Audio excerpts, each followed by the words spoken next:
Hello বন্ধুরা, সকালটা শুরু করলাম আজকে দোকান থেকে। আজকে সারাটা দিন পড়ে আছে, দেখি কি হয় না হয়। বাবলু কাকা চলে এলো, বাবলু কাকার ওষুধ লাগবে 2 পাতা। বাবলু কাকাকে ওষুধ দেওয়া হচ্ছে। বাবলু কাকা আর একটা ওষুধের নাম খুঁজছে। তাকে সিরাপটার ওষুধটা কিনে দিয়েছে, বুঝেছো? এবার তাকে একদম ম্যাচেস করতে পারছে না, মানে ম্যাচেস করতে দিয়েছে, তার সে চিত হয়ে শুয়ে পড়েছে।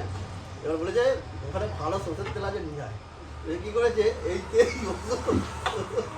নিয়ে যায় দুটো তেল সরষের তেল ছিল নিয়ে যায়, তাদের পিঠে এরকম এই তেল গুলো পুরো আগে ঢেলে দিয়ে চ্যাট চ্যাট করবে, চ্যাট চ্যাট করছে। এটা তো ভালো জেডে গিয়ে ওখান থেকে মালিশ কে ওই পুরোটাই দেবা দেবা যে যাই দাদু চলে এসছে। দাদুর খিদেতে জামা প্যান্ট খুলে যাচ্ছে, তাই তো দাদু? খুব জোর খিদে পাচ্ছে।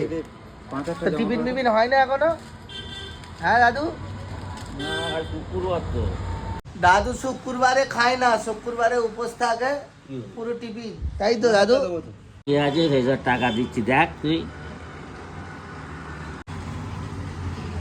তুই আর কি বলিস? তোর কিছু বলার আছে? তোর দিদা বলে গেছে যা টাকা চাইবে সব তুমি মান্টুর থেকে চেয়ে নেবে, তোমার নাতনির থেকে।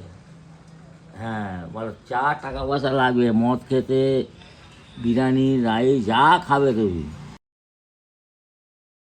ফোনে একটু স্পেস নেই, তাই ভিডিও ডিলিট করে করে কাজ চালাতে হচ্ছে। আপাতত জামা প্যান্ট পরে রেডি হয়ে গেছি, একটু কলকাতা যেতে হবে। কুত্তাই সেখানে ব্রাশ করছে, আইছি সেখানে ব্রাশ করছে ও, ওকে নিয়ে বেরোবো। বেরিয়ে যাই, কলকাতায় একটু কাজ আছে, কাজটা মিটিয়ে আসি, তারপরে দেখা হবে। ভাইরা আগের বছর আমায় কার্তিক ফেলেছে, এবছর এসছে টাকা নিতে। তো আমার কি টাকা দেওয়াটা উচিত হচ্ছে এদেরকে?